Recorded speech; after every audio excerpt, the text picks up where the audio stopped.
Өргөн уудам газар нутагтаа гэдгээрээ Монгол хүн бүр бахархдаг үлээ. Гэвч бид бүхэн энэ сайхан их орондоо багтахаа болио да гэмээр санагдах юм. Ашигт малтмол хайгч ол зүвэрлагч нар гадаад дотоодийнхан гээд эргэн тойрон шаваан хатгасаар. Малчид бэлчээрээ булаацалдаж газрын төлөөх маргаан тасрахгүй байгаа нь тулгымцсан асуудлын нэг байсаар байна. Манай улсын үндсэн хуульд эргэн бүр эрх чөлөөтэй, эрүүл чирэг, эрдэм боловсролтой, ажилтай, орлоготой, аюулгүй орчинд ажиллаж амьдрах хэрэгтэй хэмээн заасан байдгийг харамсалтай нь энэхүү заалт өдрөөс өдөртөд зөрчигдөж хэрэгжихгүй байсаар. Ялангуяа нийслэл хотод оршин суугч иргэдэд бүр чухал сонсогдоно. Энэ нь нийслэлд хүн ам олноор оршин сууж хэд төвлөрөл үүсэт байгаатай шуутан холбоотой бөгөөд үүнийг дагаад олон хүндрэлтэй асуудал араараасаа гарсаар байгаа юм. Үүний хамгийн их хэл ам дагуулж иргэдийг бүх юм дуулдаг нь газрын асуудал. Барилгын компаниуд дуртай газар авч сургууль цэцэрлэг өндөр настан хүүхдийн тоглоомын талбайг булаан авч байгаад иргэд ихээхэн бохимсаар байгаа. Сүүлийн жилүүдэд энэхүү газрын маргаан нэрийн дор газрын дээрм хаас айгу өрнөж эхэлсэн. Баяршил сайтай олон нийтийн эзэмшлийн болон хувь хүний газарлууд засаг даргын өгсөн зөвшөөрөл байна хэмээн дайрагсад олширч тусгай хамгаалалттай газар хүүхэд төгшдийн өмчөд халдахуулсныг иргэд оршин суугчид эсэргүүцсэн тэмцдэгч үр дүн багтаад өгсөж байна. Гэрээсээ хөөхөд тоглох талбай гэж юм байхгүй. Одоо ганцхан ийм нарийнхан замаар одоо уршаа хашаа машин зөрдөг хөөхтэй гэртээс гарах арга байхгүй. Тэгээ одоо энэ юу вэ?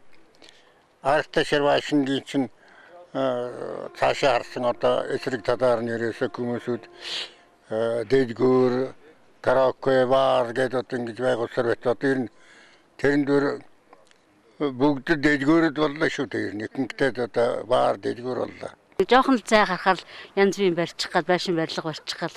Одоо тэгээ хүүхдийн тоглоом талбал аяг дутагдчихэв. Та хүүхдүүд энэгээр чи хүүхд зөндөө гэдэг. Энэхүү асуудал нийслэлийн бүх дүүргийн иргэн бүрт байгаа гэхэд хэлэлцэхгүй юм.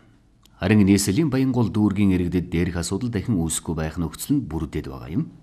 Учир нь нийслэлийн иргэдийн төлөөлөгчдийн хурлын төлөөлөгч Одон Туяа тус дүүргийн иргэдийн санал хүсэлтийн дагуу энэ оны 11-р сараас эхлэн нэг давхар машины гараж, олон давхар орон сууц, зочид буудал, бар ресторан, дэлгүүрийн чиглэлээр шинээр газар олгох зөвшөөрлийг олгохгүй байхыг нийслэлийн газрын албаны дарга сандуйд уламжилж хамтран ажиллах санамж үчигт гарын үсэг зуржээ. За зурх нэг ажил тийм ээ. Зурсныг хэрэгжүүлэх гэдэг.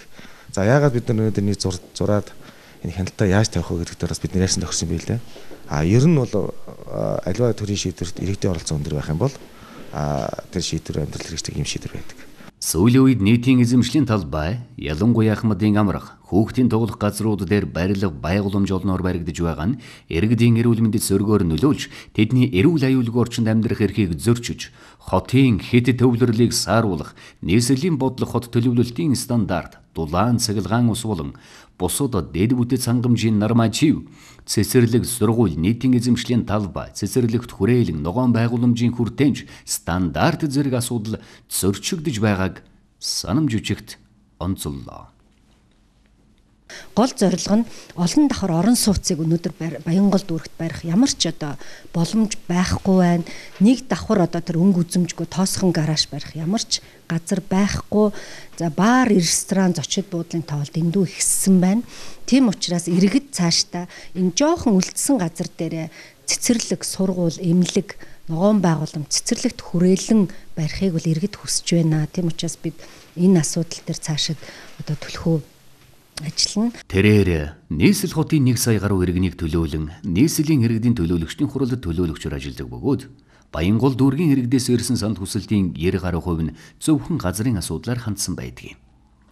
Тиймээс энэ бүхнийг шийдэж нийслэл хотынхоо бүтээн байгуулалтыг зөв зохистой хөгжүүлэх, ард түмний аюулгүй тайван орчинд амьдрах нөхцөл боломжийг бүрдүүлэхийг зорж дээрх ажлыг эхлүүлжээ.